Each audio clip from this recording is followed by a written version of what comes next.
Hello everyone, this is Zibo and welcome to today's Who to Pull video. So Who to Pull video will be undergoing a new format change. For those of you guys who do not know, I'll be placing the units with a point system for 6 game modes. Just a revision for those of you guys who haven't been watching my video closely. So this will be the format. Point ranges from 1 to 5, with 1 being the worst and 5 being the best for each category. So this way of talking about the unit will give newer players a better idea on how the unit will work in the various game modes, which provide them with gem rewards.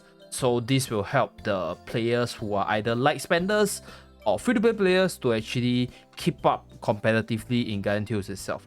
So other than that, I also talk about special mentions for some units that are super crucial for various game modes, such as Beth in Heavenhold Tower, as well as units like Tinia and Andreas for Raid itself. So these units, they are must for those kind of game modes, and I'll talk about them. But in general, the units will be ranked based on this point system moving forward for this series. And without further ado, let us start with our first unit for today. Okay, so let's start with the first Ninja Lady Sumire. So I give Sumire 4 for both the PvP game mode because she's an amazing arena unit. She's really good at running, has a very powerful weapon skill that chains really easily, has a really fast kit in terms of animation, which allows you to cancel animation really smoothly as well. So overall, she has everything built in to be a really powerful arena unit, right? With a universal party bar, very flexible in team building. However, I can't give her a 5 because she's more towards the melee side in terms of team building, and she's just not like super universal in terms of, you know, being able to fit into everything like arena, like Ogma. So that's why she won't be much higher, right? And at the same time, there's just a lot of crit hit chance unit that are really good in arena as well. You have Mayriel, you have the likes of Ray. Ray is pretty decent, not the strongest, but pretty decent. I'll talk about her later as well. You have Bianca as well. So there's a lot of crit hit chance unit, and you also have Mark II for the dark crit hit chance unit.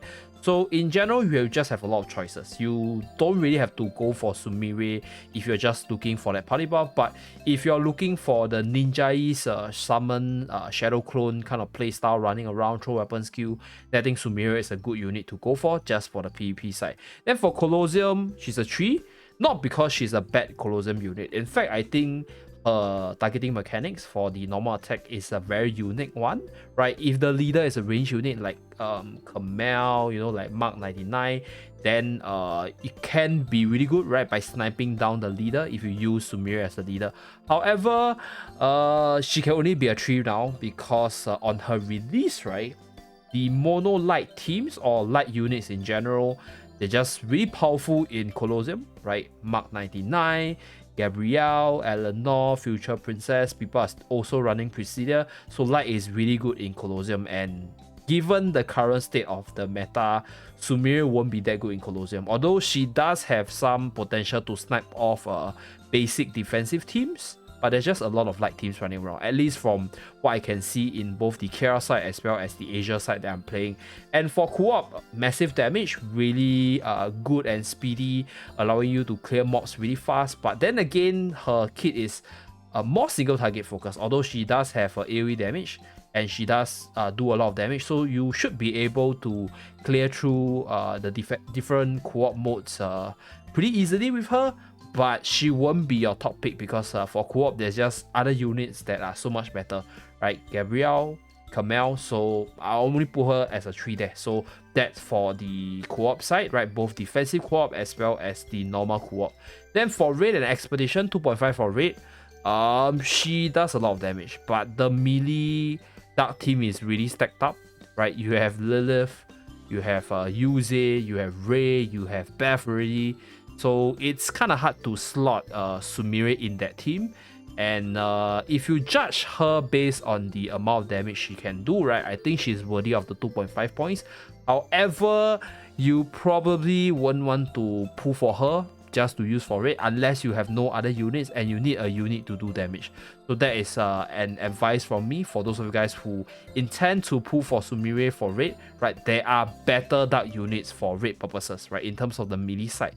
And you can only use her as, I'll say, like intermittent until you form your full dark melee team in terms of rate, because the dark melee team is really stacked now. So I think Sumire can't really slot in. But if you don't have the rest of the units which I mentioned, right, Lilith, Ray, Yuze, or Beth, right, you can try to slot her in and, you know, rely on her massive damage to hit hard in raid.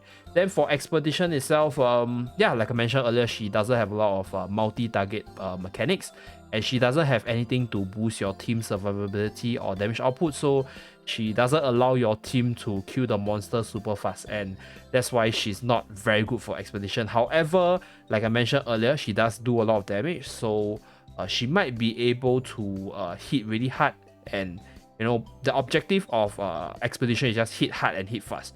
So she does have the hit hard portion, but she doesn't hit fast enough because she don't hit a lot of enemies at the same time. So that's why she's only a 2. So in overall, I think Sumire is a pretty decent unit to pull for if you are more skewed to the PvP side of things. But for the PvE side, she's not the best unit out there for you to pull for. But if you're putting her for other assets, then I think she's definitely one of the top tier pick. If not, I think she is rather skippable if you're not into PvP settings. So after we have the JP first year anniversary character, we next have the CN first anniversary character, which is Werebeast Ray.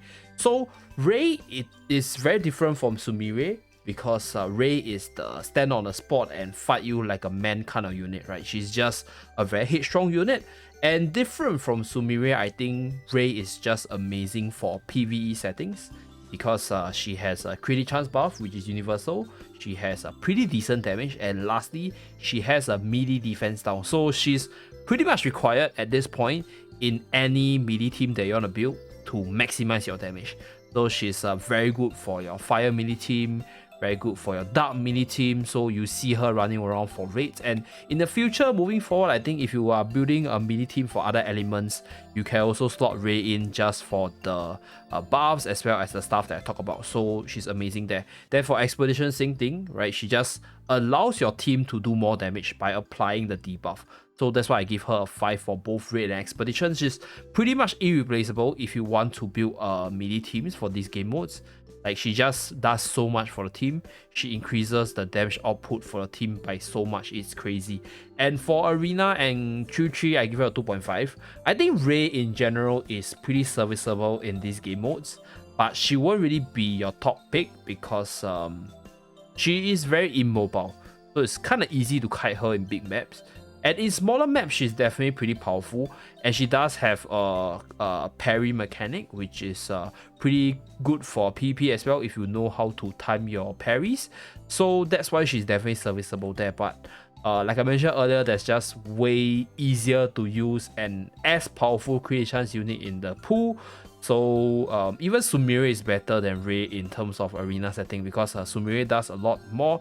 In terms of the only setting which I think Ray is a lot better is probably against Mono Earth or against enemies that are running a bunch of Earth units in general. So that's that for her, right? I don't think she's that powerful for Arena and 3-3, just cause yeah, I don't see a lot of people using her, and I personally tried her and I think she's a bit too hard to use.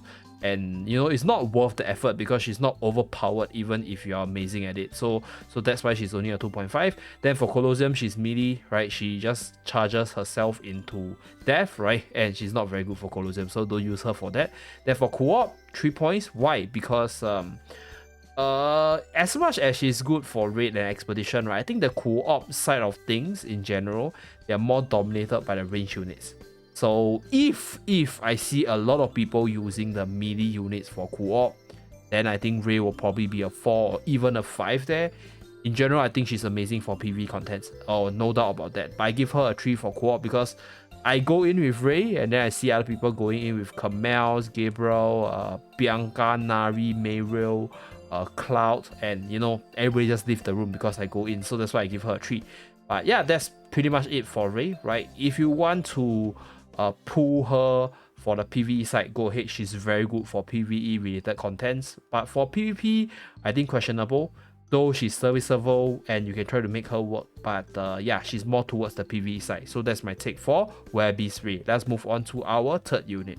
Okay, so third unit is Scientist on the Beach, Sohee. So for Sohee, I think she's quite a mediocre unit, although she does have a very specific niche, and that is being the light backline slayer for Colosseum. So she is able to dive all the way to the back, go after the opponent's Mark 99, prevent her from sniping, and allow you to clean a lot of light teams along your way in Colosseum. So that's something I like about her. If you really dislike light teams, and if your Colosseum matchups have a lot of light teams in defense, then she's gonna be a pretty decent unit if you're able to build a team around her. Then for the other game modes, I think in general she's just very mediocre. In Arena, yeah, you can use her to counter light units, but you already have Future Knight and you already have Arena, so why use Sohee? And another thing about her is that yeah, like she's basically like Beth, right? Damage reduction, then a AoE and fast weapon skills, but nothing too spectacular about their kits. So they are serviceable, decent, but not the best unit in the meta right now. So I give her a 3 for both the PvP side. Then for Raid Expedition, 2 points, very straightforward. Basic mini team is not a thing, right? There is no one running a basic mini team, and so he just doesn't fit that well into any other teams because she doesn't provide a debuff, although she does have a melee damage, so that's one saving grace for her. And she does have a little bit of AoE in her weapon skill and normal attacks, so you can try to run her in Expedition itself. So I won't give her a 1 because she's not totally unusable, but she's probably on the lower end for priority in terms of Raid and Expedition. So overall, I think Sohee is very skippable unless you want a light Colosseum Slayer, right? She's just pretty mediocre in general and a very straightforward unit to play. Very boring as well, and needs quite a bit of stats to make her work for straight up fights. So that's why I don't recommend her for new players. But if you need somebody to kill out your opponent's Mark 99, then she will be your best choice for that.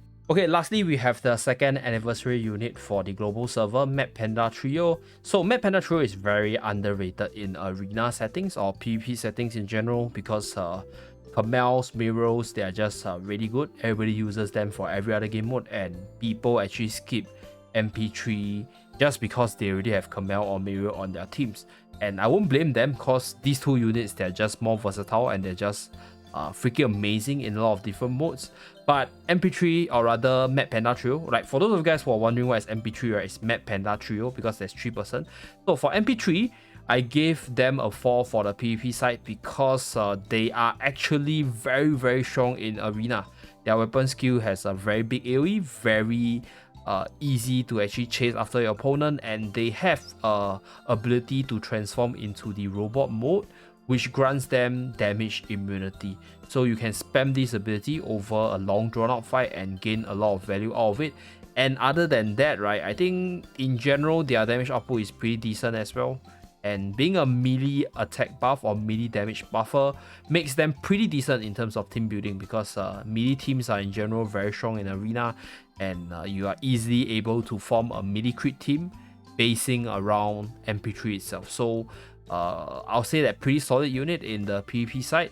But for co-op, I give them a 3, right? They have amazing AoE to clear out monsters, and they have a decent buff. I think they do face the same issue as Ray because melee side, I don't know why. I just don't see a lot of people running melee. Every single time I go into defensive co-op with a melee unit, everybody just leaves me there, and it's not a good feeling. So I'll give them a 3 for co-op, but nonetheless, I think they are also pretty solid because decent AoE, immunity to survive longer in case you need it, right? And also being able to hit decently hard, making them pretty decent for co-op. Colosseum though, same thing as Ray, melee unit, AI is not very strong, not meant for that game mode. Then for Raid and Expedition, so the reason why I'll say that it's a 2 for Raid and 3 for Expedition is because for Expedition, I do think that MP3 is really good with their weapon skill, with all the weapon skill regen speed reduction, allowing you to spam the weapon skill and just spin the maze and then hit a lot of enemies at the same time. But right now, I think Earth melee isn't really a thing, so not an amazing unit to form a team around. You don't have a complete team yet. And for Raid side, no debuffs, no buffs, and just not the best unit for raid, because like I mentioned, Earth melee isn't a thing. So yeah, you're not gonna build a team with melee units not benefiting from all the elemental resist down or all the melee defense down and stuff. So that's why only 2 for raid. But I always give these units 2 because they are feasible if you're just looking to use them to do damage, but they are not your long-term solutions for team building in all the raid and expedition game mode. So that's my take for MP3. I'll say that overall pretty decent, more towards the PvP side, and yeah, global 2nd anniversary unit, pull for them if you're into this kind of thing. Okay, so that's pretty much it for this video. In general, I'll say that the only unit that is more of a must pull or high priority pull will be Werebeast Rey, just because she's pretty well-rounded and she's really amazing for PvE content. But other than that, the other units, they are decent. They have their specific niches, but yeah, skippable if you are more into the overpowered units in general.